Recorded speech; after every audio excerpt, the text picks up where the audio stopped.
রামকৃষ্ণ ঘোষ। আমার এই চ্যানেল অর্থাৎ অ্যাস্ট্রোলজার রামকৃষ্ণ ঘোষ চ্যানেলের পক্ষ থেকে জানাই আপনাদের সকলকেই স্বাগত। আশা করি ঈশ্বরের কৃপায় আপনারা সকলেই ভালো আছেন। কাল মঙ্গলবার, শুভ নববর্ষ, বাংলা 1432 বঙ্গাব্দের শুরু। অগ্রিম আপনাদেরকে জানাই শুভ নববর্ষের প্রীতি, শুভেচ্ছা, আন্তরিক অভিনন্দন ও একগুচ্ছ মিষ্টি ভালোবাসা। আজকে আমি এই নতুন বছরে রাশি অনুযায়ী কি টোটকা পালন করলে আপনারা শুভ ফল পাবেন সেই টোটকাগুলো আলোচনা করব। দেখুন, এই নতুন বছরে পুরনো বছরে অনেক স্মৃতি, অনেক খারাপ স্মৃতি আমাদের কাছে, সেগুলো ভুলে নতুন বছরে কিভাবে সুখ শান্তি ফিরিয়ে আনা যায়, কিভাবে নতুন কিছু কর্ম শুরু করা যায় বা নতুন কাজকর্ম করা যায়, সেই দিকে আমরা কিন্তু আলোকপাত করব। আর কিছু টোটকা পালন করলে রাশি অনুযায়ী আমার মনে হয় জীবনটাকে সঠিক পথে এগিয়ে নিয়ে যাওয়া যাবে, জীবনটাকে সুন্দরভাবে সাজানো যাবে। তাহলে প্রথমে আমি বলবো মেষ রাশি। মেষ রাশির এই 1432 বঙ্গাব্দে পয়লা বৈশাখে এই নতুন বছরে কি টোটকা পালন করতে হবে। মেষ রাশির জাতক জাতিকাদের লক্ষ্মী গণেশের পুজোর সাথে সাথে আপনাদের কিন্তু হনুমান চালিসা পাঠ করতে হবে এবং বিশেষ দিনে গুড় ও মসুর ডাল অর্পণ করতে হবে, দান করতে হবে এবং আপনাদের তামার পাত্রে জল খাওয়া শুরু করতে হবে। বৃষ রাশির মানুষরা এই নতুন বছরে শুভ ফল পাওয়ার জন্য আপনারা কি করবেন? আপনারা গণেশ এবং মহাদেবের পুজো করুন। লক্ষ্মী দেবীর সামনে ঘিয়ের প্রদীপ জ্বালানো শুরু করুন এবং সাদা জিনিস দান করুন। সাদা জিনিস দই হতে পারে, দুধ হতে পারে বা সাদা পোশাক হতে পারে। রাশির মানুষরা এই নতুন বছরে ভালো ফল পেতে কি করবেন?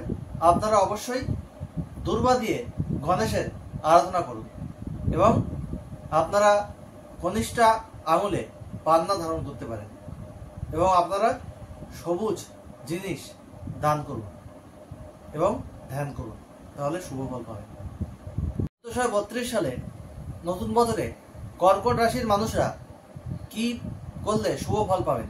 কর্কট রাশির মানুষরা অবশ্যই শিবের আরাধনা করুন, মহামৃত্যুঞ্জয় মন্ত্র পাঠ করুন, সাদা জিনিস বিশেষ করে চাল এবং আপনারা চাল ছাড়া আপনারা চিনি দান করুন এবং রূপোয় মুক্ত বাঁধিয়ে ধারণ করতে পারেন। সিংহ রাশির মানুষরা 1432 সালে শুভ ফল পেতে নতুন বছরে আপনারা অবশ্যই লক্ষ্মী গণেশের আরাধনা করুন। প্রতি রবিবার গুড় এবং গম দান করুন।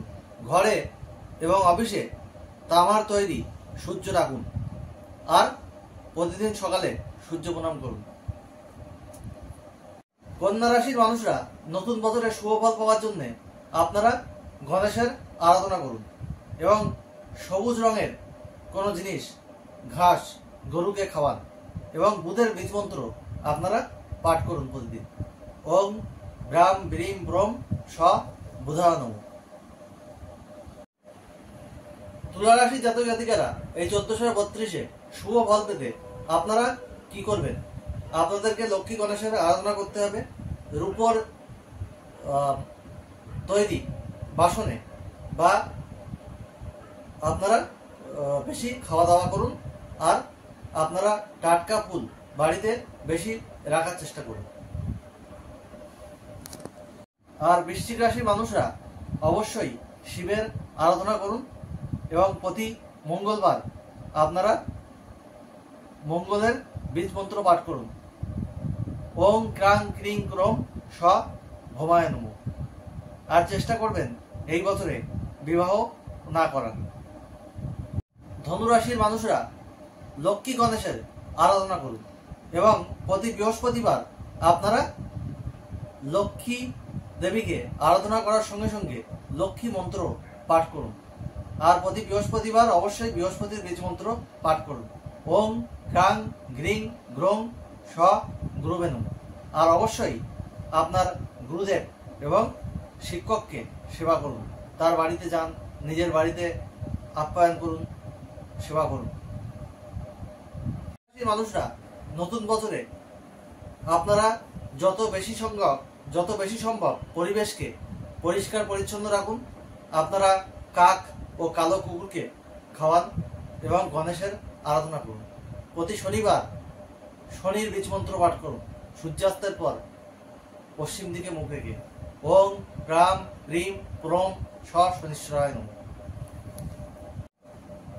কুম্ভ রাশির মানুষরা আপনারা শনি মন্দিরে তিলের প্রদীপ জ্বালান প্রতি শনিবার এবং আপনারা রাতে ঘুমানোর সময় বিছানার কাছে জলের কোনো পাত্র রেখে দিন, জলের বোতল রেখে দিতে পারেন।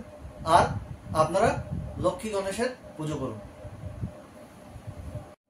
আর মীন রাশি লাস্ট, এই রাশির মানুষরা অবশ্যই এই নতুন বছরে কি করবেন ভালো ফল পাওয়ার জন্য আপনারা হলুদ রঙের বস্ত্র বেশি ব্যবহার করুন এবং হলুদ রঙের জিনিস আপনারা কাউকে দান করুন। আর আপনার শিক্ষক এবং গুরুদেবকে সেবা করুন আর লক্ষ্মী গণেশের পুজো করুন। আপনারা অবশ্যই শুভ ফল পাবেন। প্রতি বৃহস্পতিবার পারলে আপনারা বৃহস্পতির বীজ মন্ত্র পাঠ করুন। ওম গ্রাং গ্রিং গ্রং স গুরুভে নমঃ। আজকে আমি নতুন বছরে রাশি অনুযায়ী কিন্তু টোটকা দিলাম। ওভারঅল একটা টোটকা অনেক জ্যোতিষী হয়তো দিয়ে থাকবে, কিন্তু আমি রাশি অনুযায়ী কোন রাশির কোন টোটকা পালন করলে শুভ ফল পাবেন সেটা বললাম। নতুন বছর আপনাদের জীবন সুখ সমৃদ্ধি আনন্দে ভরে উঠুক, ঈশ্বরের কাছে এই প্রার্থনা করছি। আর আমি 1432 সালের সব রাশির রাশিফল আমি কিন্তু দিয়ে দিয়েছি এবং সাথে কি কি প্রতিকার করতে হবে, কি কি প্রতিকার করলে আপনারা ভালো থাকবেন সেটাও বলেছি। এই বার্ষিক রাশিফল যদিও সব নয়, নিখুঁত বিচারের জন্য ব্যক্তিগত জন্মছক এবং আপনাদের কি দশা অন্তর্দশা চলছে সেটা কিন্তু দেখার প্রয়োজন রয়েছে। তাছাড়া মাসিক রাশিফলে আরো ডিটেলসে আমি আলোচনা করি, সেটাও আমি মাসিক রাশিফল দিচ্ছি প্রত্যেক মাসে, সেগুলো আপনারা দেখবেন। তাহলে আপনাদের চলার পথে আপনারা অনেকটাই উপকৃত হবেন, এটা আমি মনে করি। আজ এখানেই শেষ করছি। আবার খুব তাড়াতাড়ি নতুন আলোচনা নিয়ে আমি আপনাদের সামনে হাজির হব। ভালো লাগলে অবশ্যই ভিডিওটিতে লাইক কমেন্ট শেয়ার করে সবাইকে দেখার সুযোগ করে দিন। বেল আইকনে প্রেস করে রাখুন যাতে নতুন ভিডিও আপলোড হওয়ার সাথে সাথে আপনাদের কাছে নোটিফিকেশন পৌঁছায় এবং চ্যানেলটি অবশ্যই সাবস্ক্রাইব করবেন, এটা আপনাদের কাছে অনুরোধ থাকবে।